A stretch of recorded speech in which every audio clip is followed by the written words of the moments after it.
So today is all about reclaiming stories, restoring power, and reforming policies. And you're in for a treat today because you're going to get to hear from some of the most insightful and innovative policy thinkers around, the policy entrepreneurs of Next100, who are all sitting in the front row with us here today.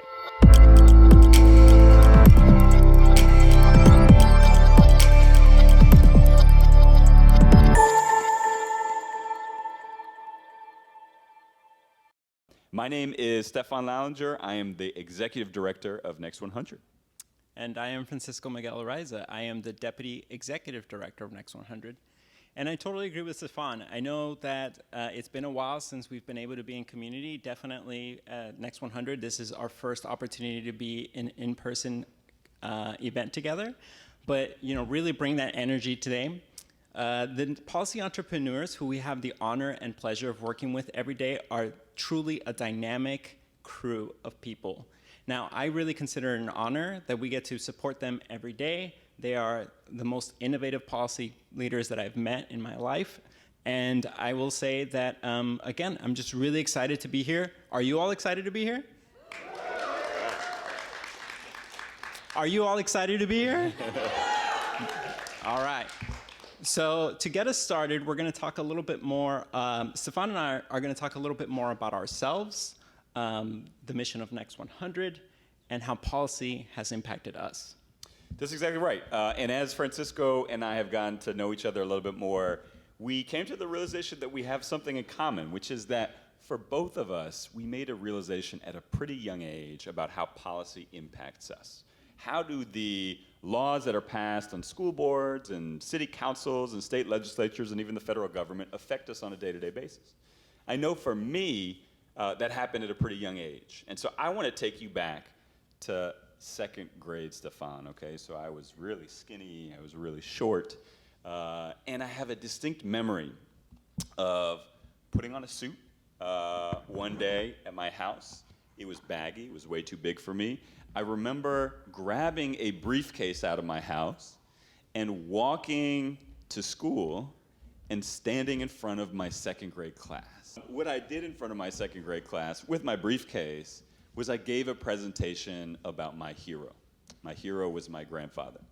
My grandfather's name was Lewis Redding. And one thing you should know about Lewis Redding is that he was born in 1901. He, in the 1920s, graduated from an Ivy League university, and in 1928 graduated from Harvard Law School. He was one of the first African Americans to graduate from Harvard Law School. Pretty impressive, right? And so he was my hero. So I went to school and I gave this presentation about how my grandfather brought these cases in Delaware that became part of Brown versus Board of Education. And in fact, you can see him right here. He is third from the right, standing next to, can anyone name who's next to him? Thurgood Marshall, to his left, right, would later become a Supreme Court justice.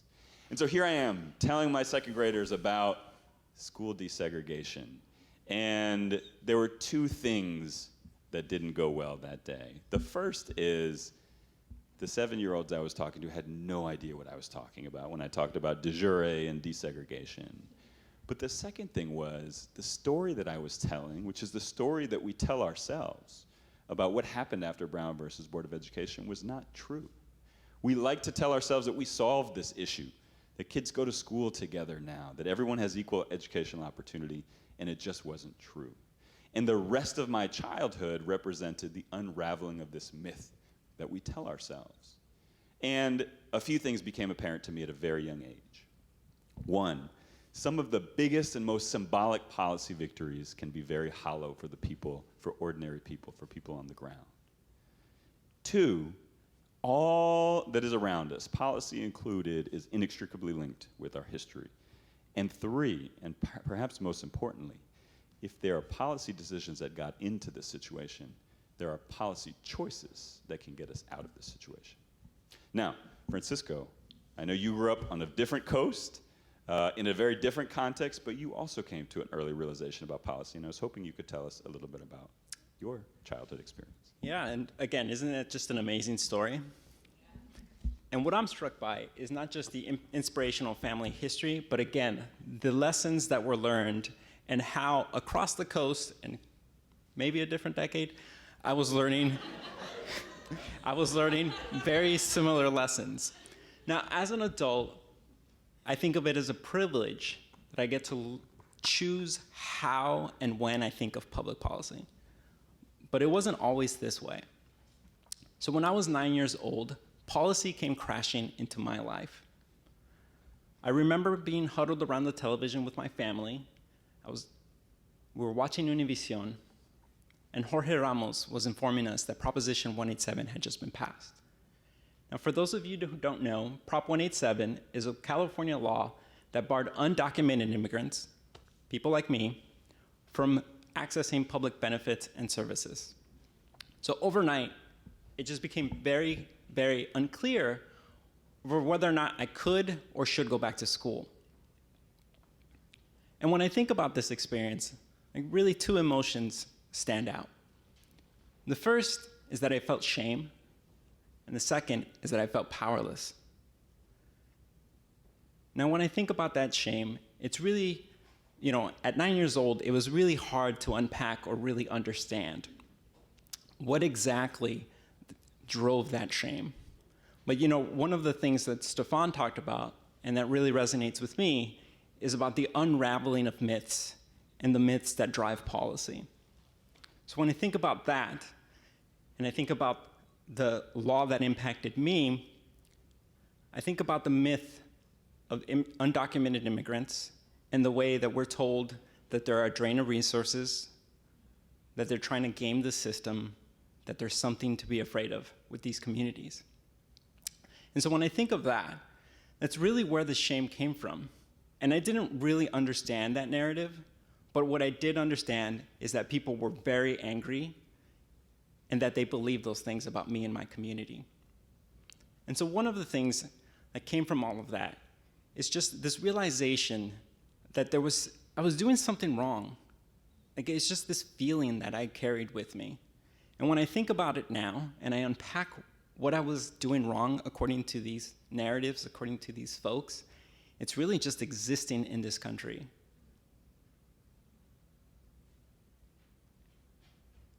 What comes to me now is just how unfair that feels. And when I think about now the type of healing and time that it's taken to kind of step away from that shame, it has come to me. But what really worries me is the fact that undocumented communities are still hearing these narratives to this day. And more importantly, we are embracing inhumane policies in response to them.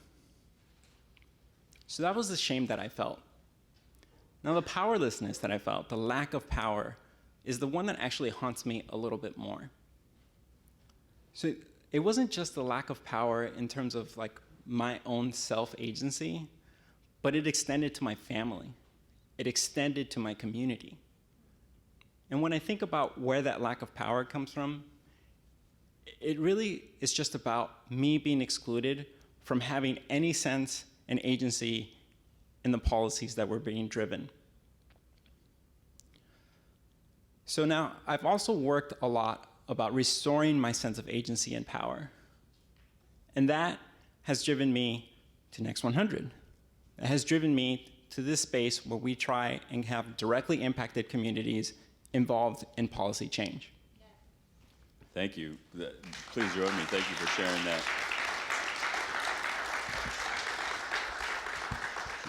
Incredibly powerful and moving story. Thank you for sharing that and for being vulnerable in this space with us. It makes me think about how communities who are most adversely affected by policies such as Prop 187 are often the ones who have the least agency and the fewest avenues to actually change them. And in particular, in this environment where these problems feel bigger and more intractable than ever, whether we're talking about climate change or economic injustice, these are problems that will require systemic solutions at scale, things that governments can deliver because only governments are big enough to do it. And again, my mind goes to individuals and communities who are getting more and more adversely impacted by these things. Yeah, I think that's absolutely right. And it's, again, just a fact of our life that the Communities who are most impacted by policy are the least likely to be engaged in the policymaking process.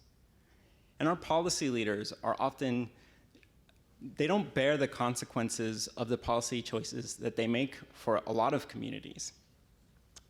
So when I think about my experience when I was younger, it's not just that the law was trying to stifle my ability to thrive, it was that it was actively trying to subvert it. And again, what I was left with was just this general sense that I did not belong. And what I really now believe is that I have a desire to join the policymaking process. And that desire to join the policymaking process was really a sign of aggression by those folks that perpetuated the narratives around undocumented communities. And this is a feeling, this feeling of aggression when you're just trying to assert your sense of being able to exist, of being able to be in this country, that impacts a lot of different communities. It's not just me. It is a structural and systemic problem. And it is one that is used to undermine the power of directly impacted communities every day. Now, we know it's a broader problem because our democracy does not represent the vast diversity of our country. So these numbers are actually pre-midterms, just as a side note. So just keep note that 70% of congressional members are white. In addition to that, 70% of congressional members are male. And these are the folks that are empowered to make decisions about people's reproductive health, even though they're not directly impacted by it. In addition to that, we know that congressional members, on average, hold 5 times the net worth of the average US household. And these are folks that are deciding whether or not we can engage, whether or not the social safety net can really support us without ever having to depend on it.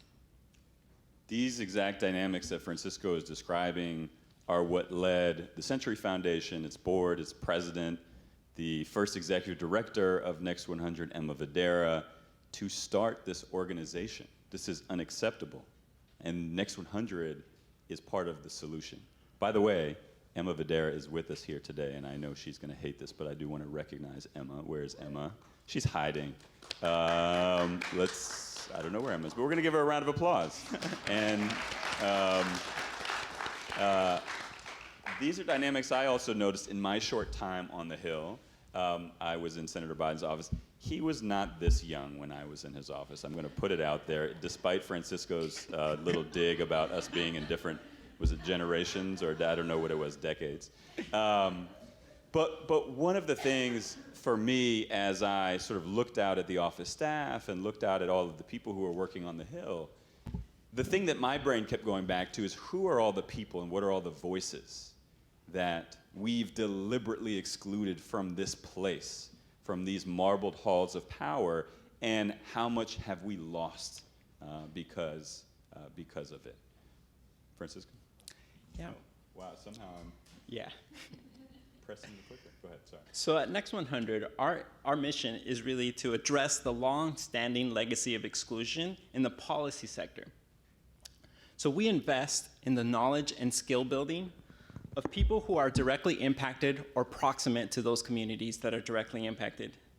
We create a space where the policy entrepreneurs, which you'll hear more from, are empowered to both develop and advance their own agendas.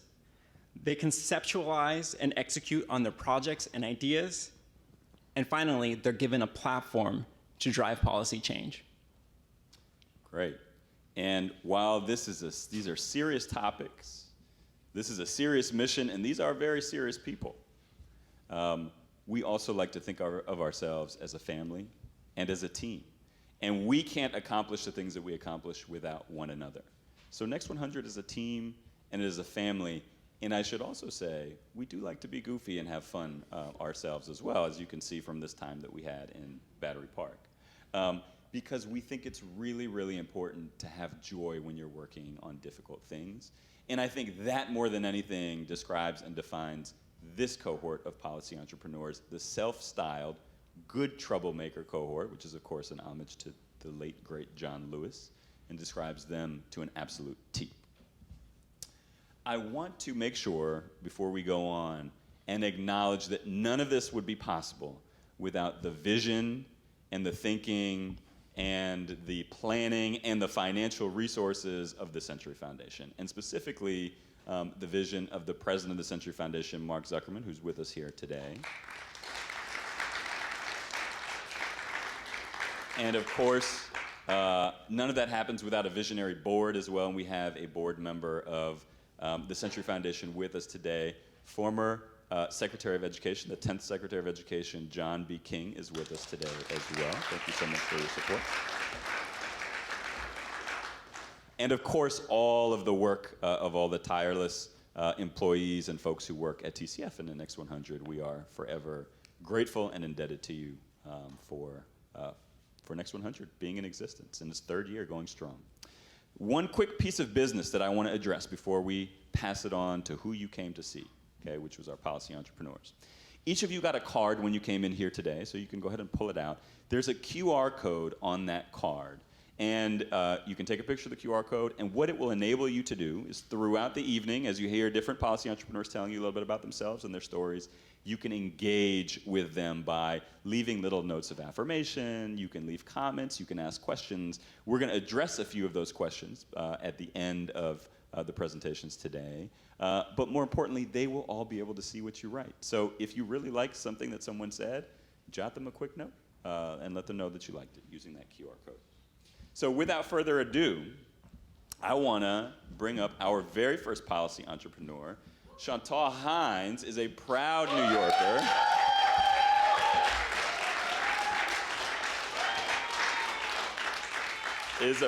She brought her own fan club, or maybe everyone's just a Chantal fan. They should be. Chantal is a proud New Yorker who hails from Brooklyn, New York. Okay, I see that Brooklyn is in fact in the house.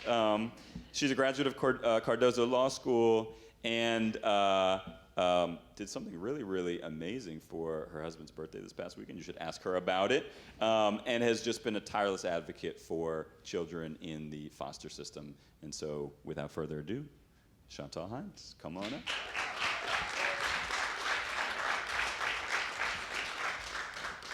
All right, hello. How's everyone? I just want to see everybody real quick. So I'm Chantal Hines, and I want to share about my work and why I do the things that I do in policy. So there I was sitting at my desk looking at Daniel's report card. You see, I was his education attorney, and Daniel was a student in the foster system, and I was looking at his report card to get a sense of his educational journey. Unfortunately, Daniel had been left back, and I was looking at a report card that had many grades that were below standards. Sadly, this wasn't all too uncommon in my work. A lot of students in the foster system had a similar profile. Not all students have that profile, but I found that far too many did. I saw far too many retention letters, far too many grades that were below standards, far too many students struggling academically. And it was really disheartening in a city like ours, where in the foster system, the population is nearly 90% Black and Latinx. So these were students who were in the state's care, who the state was responsible for, who were struggling academically and who were disproportionately Black and Latinx. And it was that truth, that hard truth and that hard reality, and the injustices that were faced by these students in a system that was supposed to care for them, that pulled me out of direct service work and out of individual work with families and children and into a larger construct of change through the public policy sector. And I want to show you a few headlines. These are a few recent headlines around the educational outcomes of students in the foster system. And these articles highlight the way that the state, through its schools, fail the students that it is responsible for. I want to point out two headlines to you. The first one is this one: New York City foster youth. New York City foster youth graduation rates found far lower than previously known. Just 1 in 4 youth graduate from high school, new study finds. And this one: the state took children from their parents, then failed to give them a real education. foster youth in Michigan say the classes they took in state-funded facilities didn't count toward graduation. Some dropped out. I felt destroyed, one said, like everything I did was for nothing. And these headlines tell us one thing. They tell us something really important, that the kids aren't all right. Youth in the foster system in our elementary, middle, and high schools are struggling and facing odds to high school graduation that no child should have to face. Something is very, very wrong. How can this happen on the government's watch? And sadly, this is a known issue for very long, and it might be a new issue to some of you, but there's a long body of research around education outcomes for students in the foster system. These are a few headlines of articles and research around the educational outcomes for students in the foster system. One of these reports is from the late 90s. A 1997 article entitled "What Happens to Foster Kids" noted research on this issue that goes as far back as the late 70s. Across articles and across decades, we see that students in the foster system still need the same supports now that they needed then. Support like an education advocate or champion to help them achieve their educational goals. Over 20 years ago, journalist Linda Jacobson wrote an article titled "Academic Fate of Foster Children Gaining More Attention." And the former New York City schools chancellor at the time said, quote, "The issue has not reached full maturity in terms of it being part of the national education agenda." And that's striking to me because in many ways, it still hasn't. In some ways it has. We see it in the recent passage of the most recent education law, the Every Student Succeeds Act, which was passed in 2015, which for the first time ever required states to report the graduation rates and state test scores of children in the foster system, shining a light on the states, schools, and districts that are responsible for educating our children. In some ways, we're just at the beginning. We're at the beginning of history and where my policy work meet, where this resurgence surge actually, of the need of the foster students and policy meet, of where those needs start to rise to the surface. And in my policy work, I'm doing that and trying to elevate those voices and these issues in two ways. By one, looking at the numbers or the data, and two, understanding the experience, the lived experience of those in the foster and education systems. My research blends together these two things to try to understand how we can bring policy solutions to the forefront that elevate the voices of this population. Right now, I'm conducting focus groups and interviews, talking with people who are at the center of this issue, current and former youth and young adults who have been in the foster system, parents, adoptive parents, foster parents, trying to get a sense how their experience has shaped them, how it's informed them, and how they think we should change things to make it better. So stay connected to us to hear what I learn from these conversations and the recommendations that come from the people with the lived experience. And stay tuned to learn how we can better support the students in the foster system. And hopefully when we can hear headlines that read, "New report shows school investments closed gap between students in the foster system and their peers." Thank you.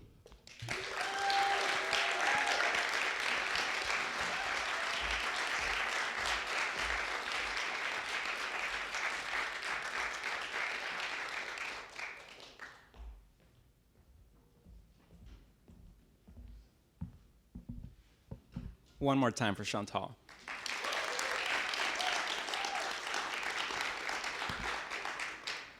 So next we'll be hearing from Alejandra Vasquez Bauer. Alejandra is a New Mexico native. She is also a dancer, and she is into art, food, and music. These are interests that we share and often sidetrack us when we should be working. She's also a great connector of people and a coalition builder, and you'll be hearing more about her work on Newcomers Next. Good evening, everybody. Thank you, everyone, for coming, my friends and family. that will see this when it's recorded, because they're very far. As we get started today, I'm going to bring us into the space with an activity. So if the statement that I say feels relevant to you, please feel free to raise your hand. When you were a student in K-12, did you feel safe? When you were a student in K-12, did you feel welcome? Did you feel supported? Affirmed? Thank you all. My student, Jaime, did not. He transitioned into my class 3 months in 2018. At the time, I was teaching high school in Miami. Think like algebra, trigonometry, calculus, you know, everyone's favorite subjects here. That's what I was teaching. And during that school year alone in 2018, I welcomed more than 20 new students from Central and South America and the Caribbean to my classroom. I was one of 3 Spanish-speaking staff in my school, and for many students and families, I was the only resource as they transitioned into this new school in a new country within just days of arriving. I did my best. I tried to cultivate an environment that was safe and celebratory and supportive of my new students' languages and cultures before school and after school and during school. But I learned quickly that there were no systemic supports for new arrivals at my school or even in the district. That there were no training for teachers who taught them, like me. No additional hires made to accommodate their unique linguistic, academic, and social emotional needs, or to communicate with and involve their families. And to my dismay, many teachers and staff treated English learning newcomers as if they were a burden, actively excluding them from social and classroom activities. Jaime confided in me that he felt like schools didn't like him, like he didn't belong in US schools. No one deserves to feel that way. And my colleagues failed at an opportunity to uplift Jaime and his peers by recognizing the joy and curiosity that they brought to our classrooms and to our school community. I knew their strengths because I saw them every day and I taught them. I knew their value because I too grew up with newcomers. As some folks here know, I grew up in a mixed status community in New Mexico. And throughout my childhood, my home was a transition space for many family members starting a new life in the United States. Imagine your typical Sunday dinner. It was me, my mom, my 2 brothers, my stepfather, his kids, and then any tío, primo, and family friend that came in starting to settle in the United States coming from Mexico. Our community grew wide and loud and proud throughout my youth. But we didn't all have the same educational experience.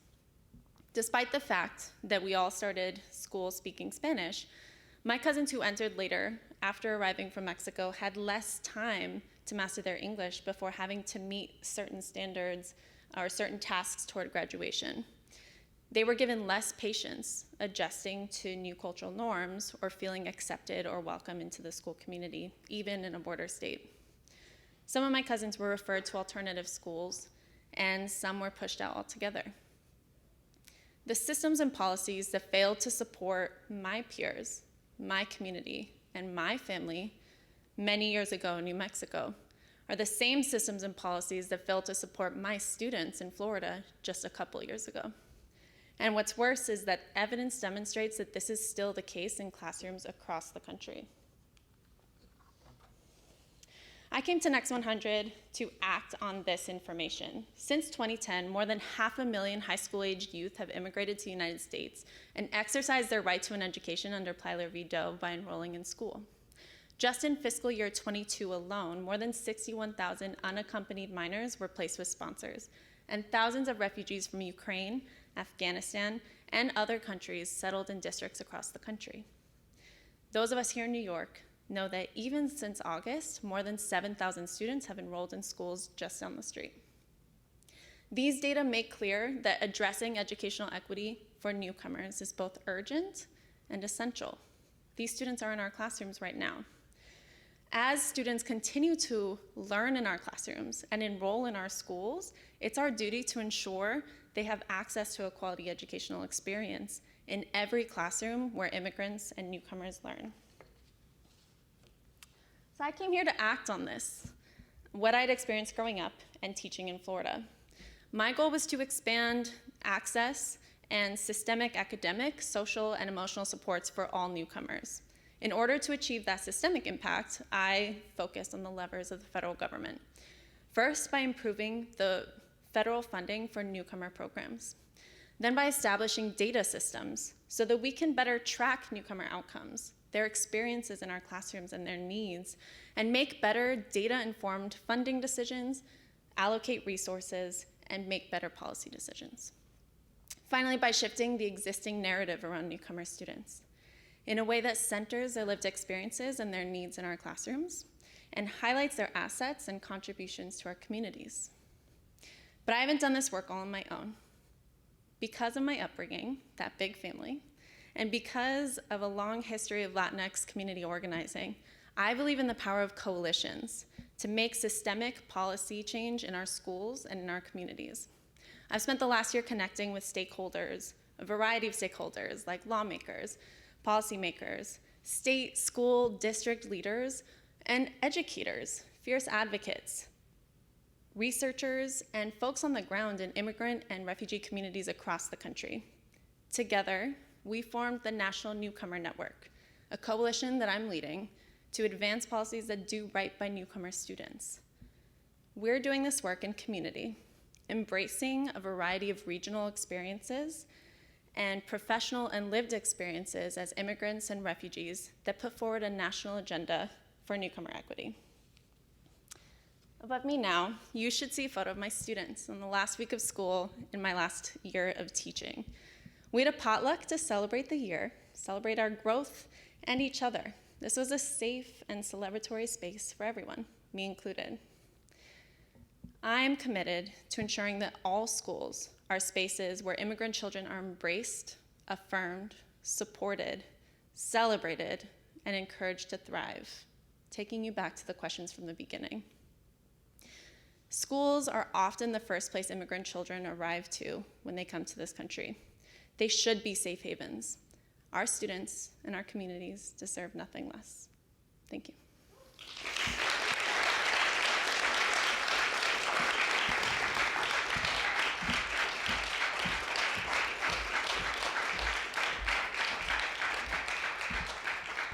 Fantastic, fantastic job, Alejandra.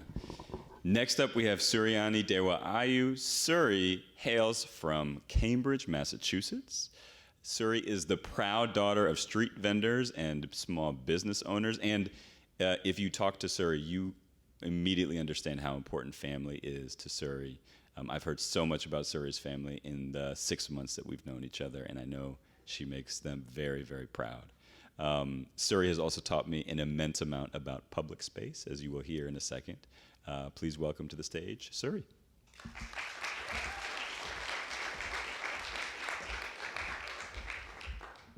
Hi, everyone. Good evening.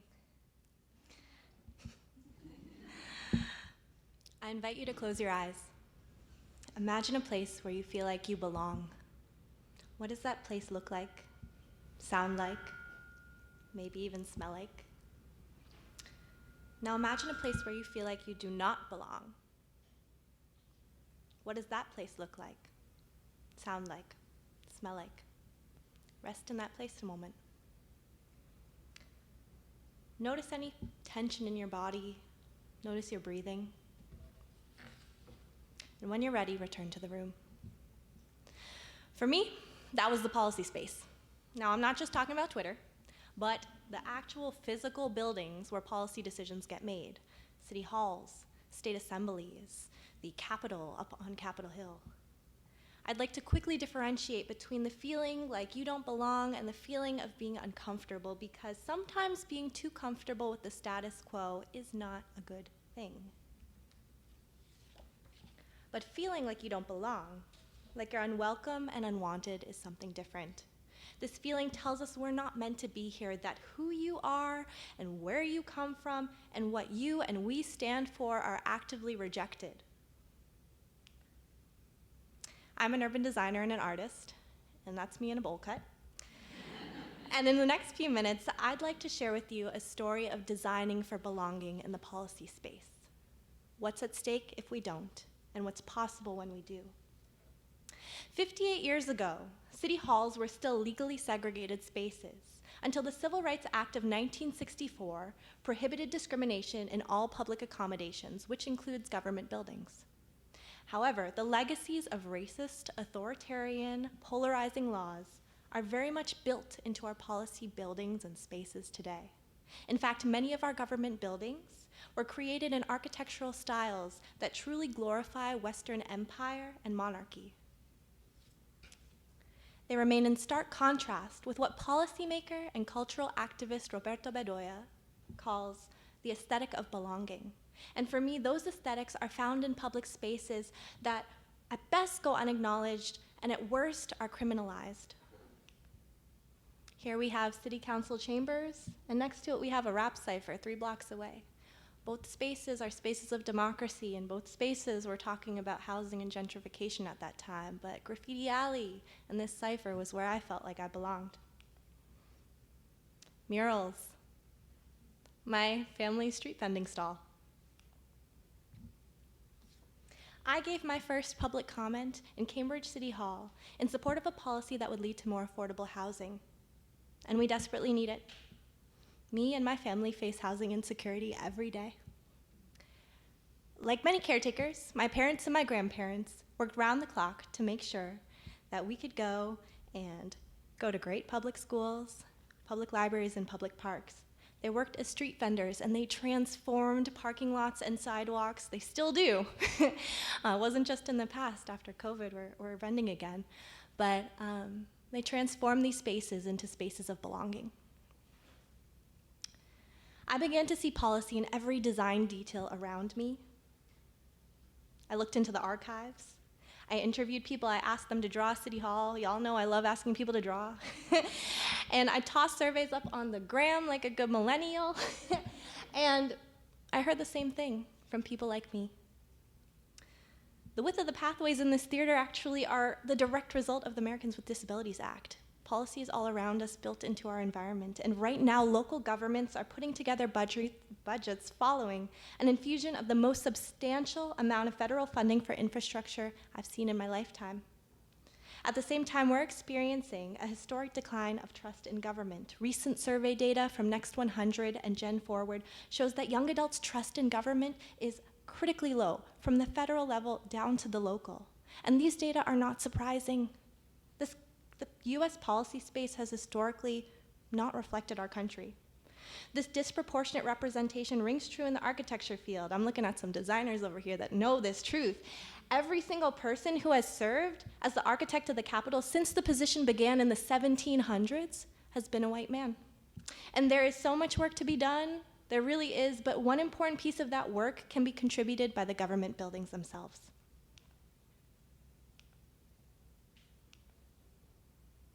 These are some design interventions.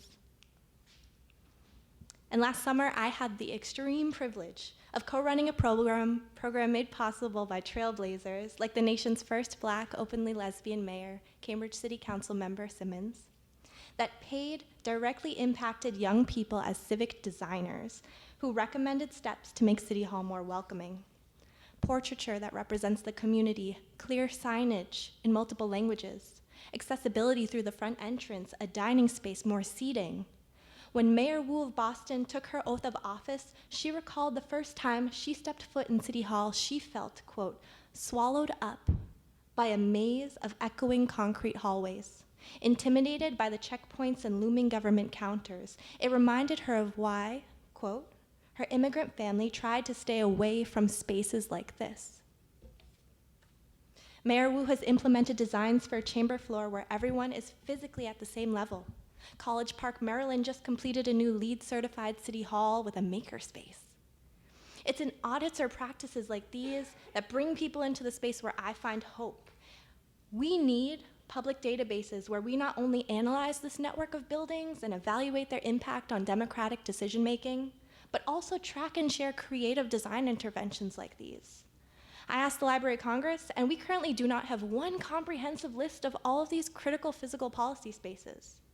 But what we do have is lots of data on how physical design impacts our health and well-being. COVID-19 emphasized this, am I right? You know, it also emphasized how critical our public spaces are. Harvard Healthy Buildings program shows us that proper ventilation supports our cognitive performance and decision-making. The UN, NIH, and the Department of Labor show that biophilic designs that connect us with nature, they have a massive impact. They can lower stress, lead to higher levels of well-being, creativity, and concentration. We currently have a federal funding stream that provides dollars for local historic preservation, but what are we preserving and for whom?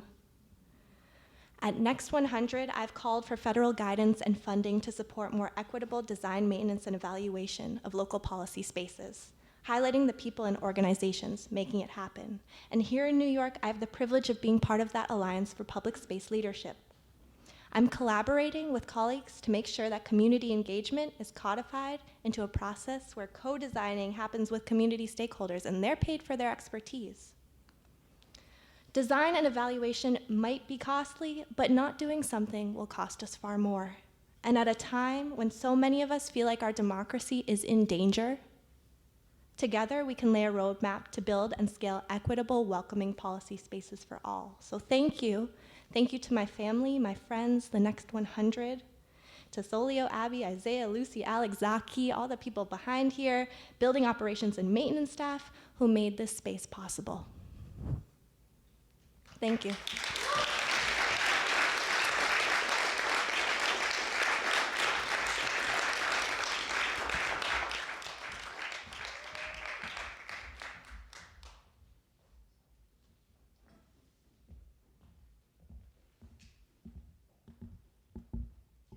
Wasn't that fantastic? So just real quick, I just want to make a note. We're seeing the questions and the engagement on the QR code, so please just keep having them come in. We are hoping to have a Q&A session at the end, and we'll take questions that are being submitted. In addition to that, it is my pleasure to introduce Lindsay Casasus. She comes to us from Florida by way of Alabama. She is a fantastic baker who keeps us at the Next100 office well stocked, and to be completely honest, I sneak some for my wife pretty regularly, and she really appreciates it too. And she's here to really talk about economic opportunity. Now, Lindsay has the uncanny ability of taking the wonkiest policy idea and distilling it in something that just makes it so accessible. And I'm really happy that she's going to share with us today.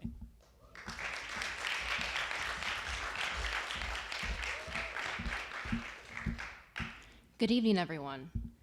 I'd like you to imagine for a moment, and you can close your eyes or keep them open, whatever helps you envision this scene. But try to imagine all the parents across this country who woke up this morning and were either in line at a public benefits office or on the phone with the public benefits call center by 8:30 a.m. this morning. We know that there are millions of them in every city and every state in the US, but try to hold in your mind just one. What do they look like? Who do they remind you of? What led them to this moment? If they're calling for services over the phone, where are they calling from, and what is it like there? Maybe they're at work on their lunch break, maybe they're at home, whatever that looks like for them. Now imagine that this morning, this scene took place in your own life. You are the parent in line or on hold, seeking basic survival benefits like food stamps, TANF, WIC, or unemployment insurance. Your family is counting on you to bring home the resources they need to thrive. What kind of system would you hope to encounter on the other end of the line? What should it value? What should it ask of you? And what would you need from it to feel not just supported, but treated with dignity and respect? When I was little, my sister and I grew up in rural southern Alabama in a tiny town called Aub. Like a lot of the families around us, even when money wasn't great, my parents told us what they believed. The better times would always come because they had done the right thing. They had made good choices, earning their high school diploma or GED, marriage with 4 kids, and always working hard to provide for us. In 2008, the financial crisis shattered this belief. My family followed the familiar recession story. When Dad got laid off and there was no next job, the house was the next to go. My dad, who took so much pride in earning a living, now spent mornings on the phone with the unemployment office, trying to understand how he was supposed to prove he was looking for work when there were just no jobs to search for. I now understand that the shock my dad experienced, like so many working class Americans at this time, came from a sudden clash of narratives. Through this crisis, I saw so many myths about poverty and the people marked by it collide with the reality that my parents had only ever done what they had been told they had to take care of us, even though the systems we now depended on never seemed to see it that way. We can see the cost of continuing to buy into these myths in the glaring holes in our so-called safety net. Besides chronic underinvestment, these false narratives have also led to program rules which hobble accessibility and policies which exclude and punish by design. While participation rates lag for even programs like SNAP, with nearly 1 in 5 of those eligible yet to be brought into the program, and TANF, the last remaining cash welfare option for most families, fails to bring in even a majority of those eligible. With red tape from work requirements to extensive document requests, these systems ignore the limited time, resources, and trust many families are already stretching when they apply for help. And while the Earned Income Tax Credit and the Child Tax Credit are often touted as successful anti-poverty programs, both of these policies exclude families with no income, often leaving behind those in the most dire economic circumstances. During the pandemic, we glimpsed what might lie beyond our status quo safety net. With the American Rescue Plan's advanced payments of the expanded child tax credit, a policy which simply put money in parents' pockets, no questions asked, no minimum income requirement. By some estimates, this CTC cut child poverty by almost 40%. But now that this program has expired, poverty, and child poverty in particular, are back on the rise. And unless we confront the false narratives that has brought us back to this moment and allowed so many families to fall back over the edge into economic insecurity, there's no reason to expect this trend to stop. So where do we go from here? I'll bring it back to my question from the start. What if it were you? What if it were your kids? What kind of systems would you want in place? When I look at our safety net, I envision that one day there will be a robust, effective welfare state standing in its place. One that looks a lot more like this short-lived CTC rollout and a lot less like the experiences of just about every person who stood in line or waited on the phone with a benefits office this morning. To get us closer to that vision will require shifting narratives based on stereotypes, based on myths of who does or doesn't deserve to be lent a helping hand, and replacing these false narratives with the real stories of the real people who face economic insecurity and look to public aid, to the values of their neighbors and their leaders. Today, we can begin to build the foundations for this future by recognizing the need to not just reform our safety net, but to completely rethink its structure and the narratives it serves. Starting with making the pandemic CTC permanent and federalizing the TANF block grant to give cash welfare a fighting chance. As a policy entrepreneur at Next100, these are the stories that drive my work and focus my research and advocacy. For so long, our policy conversations around poverty and welfare have focused on asking if others are deserving, if they've worked hard enough, if they've made the right choices. But if it was your family's empty fridge, your family's late bills, what would you hope to be met with? Compassion or suspicion? Dignity or stigma? These are the questions we can't afford to shy away from any longer. Thank you.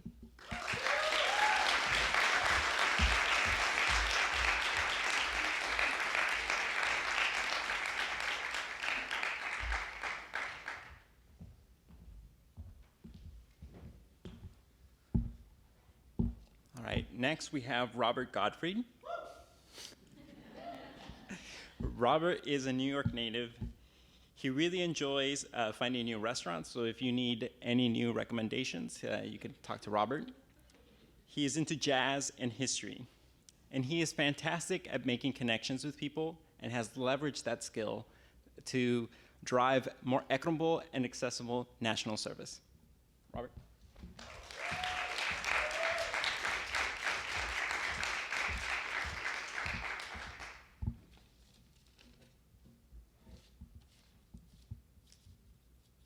Alrighty, let's see.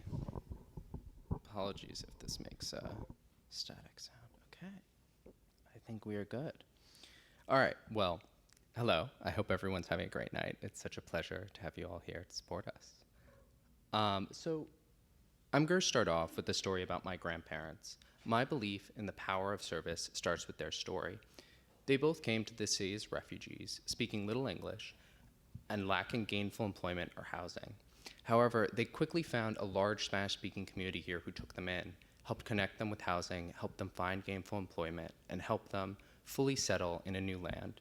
I'm able to be up on this stage today doing this work because of the service of that community that came together to help them not only settle, but thrive. Now, the idea of service and of national service as a policy tool has a long history in this country. And when used most effectively, it can be a powerful tool that helps us come together to do something greater than any of us can do on our own. So as a history nerd, when I got involved doing this work, I knew I had to dig into the history to understand why things were the way they were and what the ideas behind these grand vision started. So national service actually started as a job program by President FDR to fight unemployment during the Great Depression. These job programs employed mostly men to come together to help build massive works of public infrastructure. So this included the creation of the Civilian Conservation Corps, which created national parks across this country that we still use today. And it also created a Works Progress Administration, which built critical public infrastructure, including the Hoover Dam, that allowed for the electrification and development of the West, all the way down to things on the local level, including the high school I attended, which is up there on the left. Now, the idea of service corps kind of died down after the Great Depression, but LBJ later revived the program as part of his war on poverty, and later it was expanded by President Bill Clinton when he created a federal agency to help administer aid to millions of people across the United States. So today, national service, also known as AmeriCorps, has grown into a government program with 75,000 people serving in communities across the United States, and it has a current operating budget of over $1 billion. These $1 billion go towards critical services to communities. Often this takes the form of programs that help train teachers to educate the next generation of students. These programs include things like City Year or Teach for America, which you may have heard of, but also include much smaller programs, including programs that help refugees settle in rural Iowa, like RISE Iowa, all the way down to Gulf Corps, which is a small community program that helps folks prepare for the next disaster that may hit New Orleans. Now, while these programs have helped us do amazing things and today continue to educate the next generation of public leaders, there are deep structural problems in these programs. They have a long history of exclusion, with any of these programs being segregated based on race, and with the wage in these programs set well below the poverty line. As a result, we've seen that these programs, while helping fight against problems in communities, have sometimes helped perpetuate historic inequalities. I got to see all of these things firsthand through my own service in AmeriCorps. So I joined AmeriCorps following the election of Donald Trump. When he was elected, I felt that a lot of the progressive values that I had grown to take for granted while growing up in the Obama era suddenly felt at risk. I took this feeling of anxiety and dread and fear and got involved helping my community. I signed up for AmeriCorps and helped folks fight back against eviction in Washington Heights here in New York City. What that looked like is I would go with folks to housing court to help translate. I would help people demand repairs, whether that's lack of hot water or heat, and I would help them organize their buildings so that they could fight back against these larger structural forces that were bearing down on our communities. However, it wasn't lost to me how little the government truly valued this work. At the time, I was paid less than $8 an hour, which at the time, New York City's minimum wage was $15, and I received far less benefits than my previous job as a bartender. The irony of helping people fight evictions while not making enough to be able to move out from my parents' house was not lost on me. At the end of the program, I was offered a job at that nonprofit that I was serving at. However, they had a grant that expired at the end of the month, and they told me that if I could not take the job by then, I would have to let the job go. When I told the AmeriCorps program that I was serving with that I wanted to transition to this job, they told me I would have to quit the program, even though I had very little time left and would have to forfeit the entire education award. Unsure what to do, I took the job, but was left with the feeling that AmeriCorps had failed as a program. And in fact, many of the people I served with later went on to become unemployed after the program or struggled to transition into a public service career after the program. Going through this experience really made me want to fight to fulfill the grand vision of what national service can be. It, in a lot of ways, led me to this work. It led me to helping try to fix AmeriCorps so that this massive government program that does so much good for our communities also does good by the people who serve. Now, my work here at Next100 is focused on all of this. Now, this work has taken many forms. It's first taken the form of a report on workforce development, where I had the privilege of speaking with programs across the country to talk about how they could best prepare people to transition to public service after serving at AmeriCorps. Through all of these interviews, I put together a report, and that report had policy recommendations that wanted to inform the AmeriCorps federal agency, Congress, and local nonprofits. In addition, I got to write a series of op-eds and blogs and posts calling for an increase in the wage and demanding that the programs were racially reflective of the communities they serve in. However, we have also come to an exciting moment in national service, as climate change has caused us to question whether we will be able to continue to reside on this earth. We have a wonderful moment to come together again to fight to create something that will not only allow us to survive, but thrive. Through this, I've gotten involved with the movement for the Civilian Climate Corps. The idea is to create a new corps that employs thousands of young people to get together to help fight climate change, whether that's through helping mitigate wildfires in California, whether that's through helping fight against flooding here in New York City. The idea is that we would pay millions of these people to fight climate change while also ensuring that they could access the green jobs that will come in the coming decades. Now, this movement has been a fight, first to try and get into legislation, and later, when that unfortunately did not succeed due to Joe Manchin, we have moved towards pushing the White House and federal agencies to take a cross-government approach to making sure that folks are at the center of our fight against climate change. AmeriCorps can help us solve the biggest problems facing our country. That includes problems like making sure everyone is vaccinated to fight a deadly pandemic. That includes problems like making sure there are enough teachers in rural Mississippi so that everyone can get a quality education. That includes making sure that we are ready for the next climate disaster that will come to our shores. However, all of these things can only happen if we ensure that we have an equitable national service program that is accessible to all who want to serve. Thank you.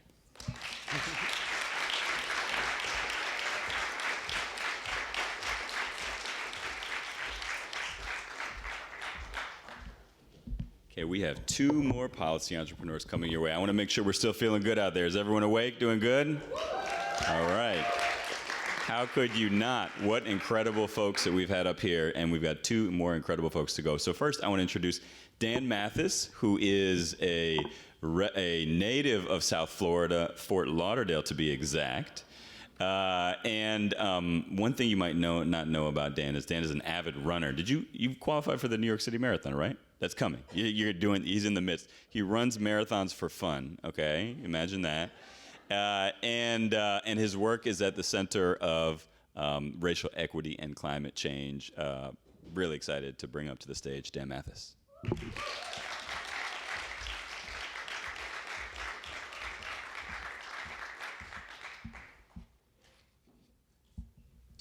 Look, you feel like I needed like an intro track or something. A little southern rap. So yeah, as mentioned, I am from Fort Lauderdale, so I'm going to take you all down to Florida for a second. In August 1992, I remember huddling around a radio in the darkened living room of my grandparents' home.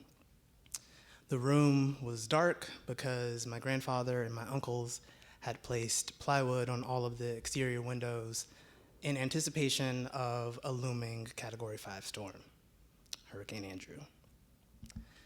Some folks had evacuated, but that wasn't really an option for us. The average cost to evacuate during a hurricane is about $1,200, an emergency expense that more than half of US families cannot afford. So we sat in that living room like so many other families, and we waited it out as the winds howled outside and the raindrops pounded against the roof. I don't remember much from that night, but I do remember emerging into the daylight the following day, surveying downed power lines and trees, and playing with my friends, actually, while our families worked to clean up the street. What I didn't see or necessarily understand then was the sweeping destruction and the scale of the damage. The storm completely reshaped South Florida. Entire neighborhoods were leveled, and many folks were displaced from their homes for many years. Some of my friends never returned. Similar stories can be told from many cities around the country, from the folks in the lower Ninth Ward in New Orleans after Hurricane Katrina, or the living survivors of the Queens residents whose lives ended in their basement apartments as a result of Hurricane Ida. Disasters are devastating. And we know that climate change is increasing their frequency and their intensity. So what happens when climate change hits home? To really understand and address this question, we must first acknowledge the centrality and the importance of this notion of home. Home is health, it is wealth, it is opportunity, it is access. And our homes have also been the subject of government decisions and policies that continue to shape where and how we live. Back to my grandparents' home in South Florida, their home is in a neighborhood that is hemmed in by the physical remnants of segregation and discrimination. On one side of the neighborhood, Interstate 95 cuts through, severing the neighborhood from the more affluent suburbs to the west. And on the other side, this wall that formerly separated the community from an all-white housing development serves as a reminder of explicit efforts to separate and effectively constrain the predominantly black neighborhood. Unfortunately, this is not uncommon. Our housing and urban development policies have created a lingering legacy of separation and marginalization that is now exacerbated by our climate crisis. Studies have linked historic redlining to increased flood risk, where disproportionate investments in levees and sewers and other infrastructure have rescued some neighborhoods from flooding but left others behind. We have also seen patterns of urban divestment that have made predominantly black areas the hottest parts of town, literally. A lack of green space and trees and an abundance of pavement have created urban heat islands that have rippling effects on communities, often in areas where lower income folks can't afford air conditioning or other cooling resources. In neighborhoods around the country, we have seen these legacies show up. So when I think about climate change, as we have conversations about reducing greenhouse gas emissions and adapting to rising temperatures and their residual effects, I often think about my grandparents, their home, their neighborhood, and others like it. Neighborhoods with failing infrastructure, folks in aging homes and apartments, often lacking insurance and other financial protections, unable to evacuate in the event of a major disaster. Disasters hit folks differently, and I'm concerned about these people, these folks that these events hurt the most. Specifically thinking about ways to arm and empower folks with information and rights that increase their capacity to exercise agency and choice when it comes to making decisions about where and how they live. That can look like making sure that people are aware of the climate risks facing their home, such as the flood risk disclosure legislation that I recently helped to advance in New York State with a coalition of organizations. And I'm now working to do the same in my home state of Florida. That can look like making sure that renters trapped in heat islands have access to air conditioning and assistance benefits that help them pay for it. Ultimately, what that looks like is making sure that federal, state, and local climate investments flow to these communities, because historically, disaster recovery and climate-related spending has often flowed to wider, wealthier communities. Implicit in all this work is an acknowledgement that climate change is here. It will continue to shape where and how we live and have lingering impacts on our communities. What I hope is more explicit is the deliberate push to make sure that we are accounting for the differing social, economic, and other adverse impacts on communities like my own.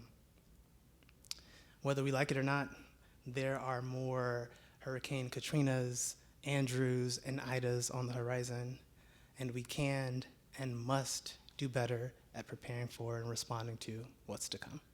Thank you.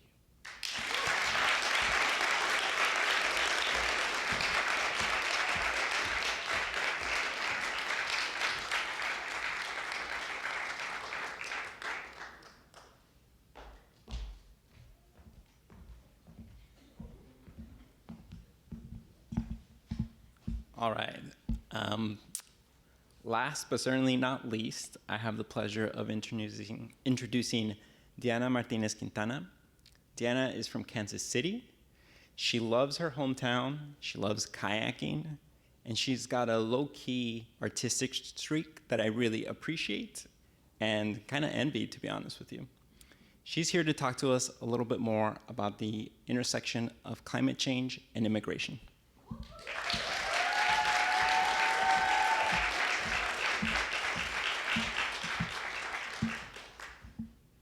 Good evening, y'all.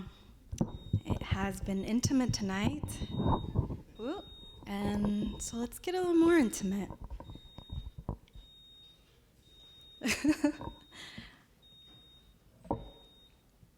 I'm gonna wait for that to stop and then I can start. But I'm excited after the Q&A, we're gonna get to know each other a little more, drink a little, eat a little. So I hope y'all can stay after. What if a hurricane flooded your home? Or a deadly heat wave caused a fire in your neighborhood? What if a never-ending drought ruins your crops and leaves you without food or income to provide for your family? What if the sea swallows your home? This is a reality that many people already face. Climate change is already causing dangerous and widespread disruption to billions of people worldwide, like the catastrophic damage of Hurricane Fiona in Puerto Rico, or the severe heat wave that triggered intense floods in Pakistan. While every corner of the earth will feel the impacts of climate change, communities that are already marginalized are being hit the hardest. Climate change will continue to make their living conditions more precarious. This includes uprooting people's lives. Forced displacement due to climate change is already our reality, yet there is no specific policy framework in place to address climate migrants that decide to cross borders, in the United States or internationally.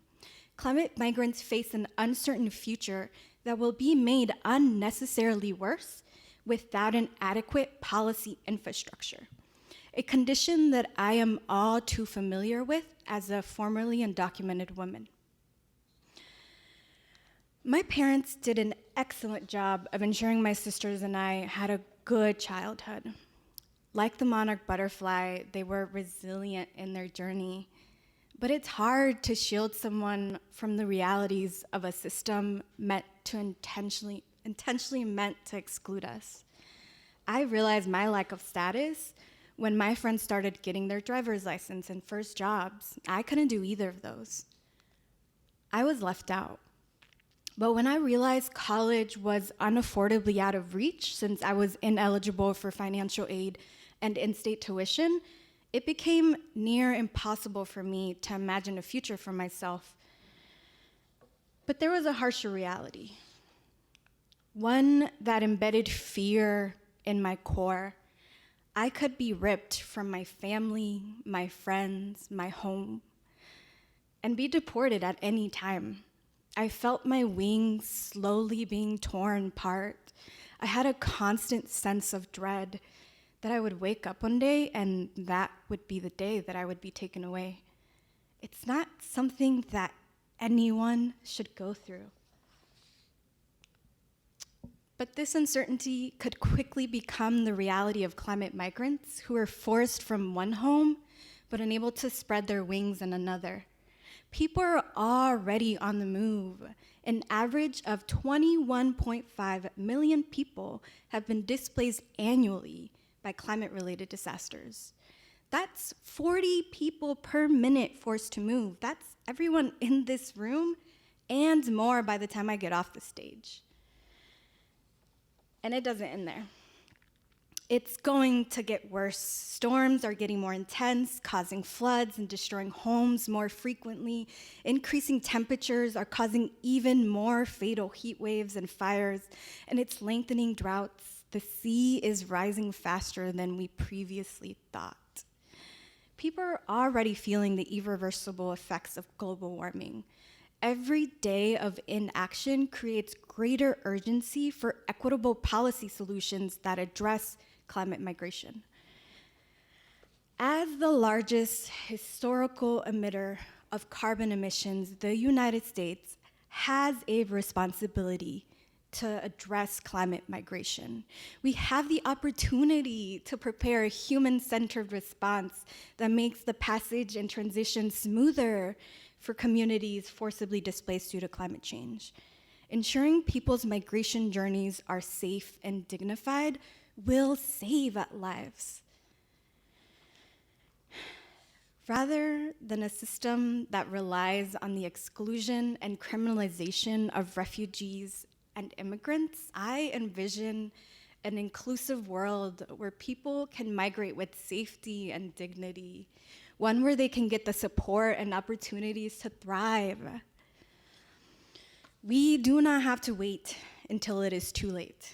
There are immediate steps that can be taken through executive action, like expanding temporary protective status to countries hit the hardest and providing safe routes of evacuation, and reforming the program to allow for temporary protection to turn permanent. There are tens of thousands of people who have already had TPS for over 20 years. They have built a home here.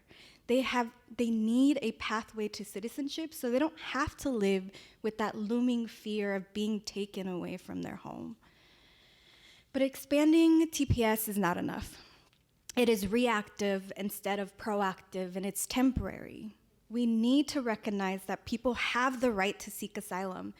Through inhumane policies, the US has turned back the tired, the poor, and the huddled masses that are yearning to breathe free.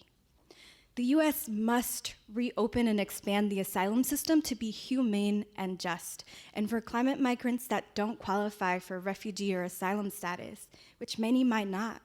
We need to create a complementary system of protections because that is the core value of the American promise. Exclusionary immigration policies have always been short-sighted and harmful, and we have a responsibility and urgency to come together and create a fair and humane process for climate migrants to resettle, build homes, and survive and thrive the already present impacts of climate change with safety and dignity.